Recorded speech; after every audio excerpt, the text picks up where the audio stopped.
আকৌ ধুনীয়া দিম চফালটোৰ কাৰণে এইটো হৈছে কটন কেঁচাপাতৰ খুব ধুনীয়া একদম চফ্ট য়েল্লো ধুনীয়া কালাৰ আৰু এইযোৰা ল'ব পাৰিব আপোনালোকে 22,600 ৰুপিজ লগতে ৰেডি টু ৱেৰ থাকিব 2,600 টকাত আৰু এইটো কাপোৰ কিন্তু পিন্ধি আপোনালোকে বহুত বেছি আৰাম পাব এইটো হৈছে পিয়ননি ডাই কৰা ধুনীয়া যোৰা আৰু এই পিয়ননি ডাই কৰা ধুনীয়া যোৰা ল'ব পাৰিব 4,300 ৰুপিজ ৰেডি টু ৱেৰ থাকিব 4,300 টকাত ধুনীয়াকৈ ৰেডি টু ৱেৰ ল'ব পাৰিব এইফালে হৈছে ব্লাউজ পিচ 4,300 টকাত আৰু ৰাতিপুৱা আহিয়ে যদি ৰিলিজ নকৰোঁ এইবিলাক কামো নাই আজৰি নাই বুলি কোৱাটো দৰে আমাৰ হৈ থাকে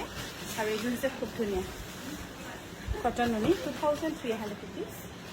ৰেডি টু ৱেৰ থাকিব 2,300 টকা ধুনীয়াকৈ ৰেডি টু ৱেৰ আপোনালোকে ল'ব পাৰিব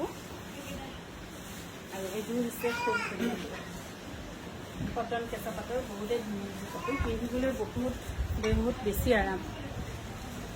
আৰু ইয়াৰ কিমান হেভি চাপ কিমান ধুনীয়াকৈ কৰা হৈছে আৰু এইযোৰ কাপোৰ ল'ব পাৰিব 4,500 ৰুপিজ ৰেডি টু ৱেৰ থাকিব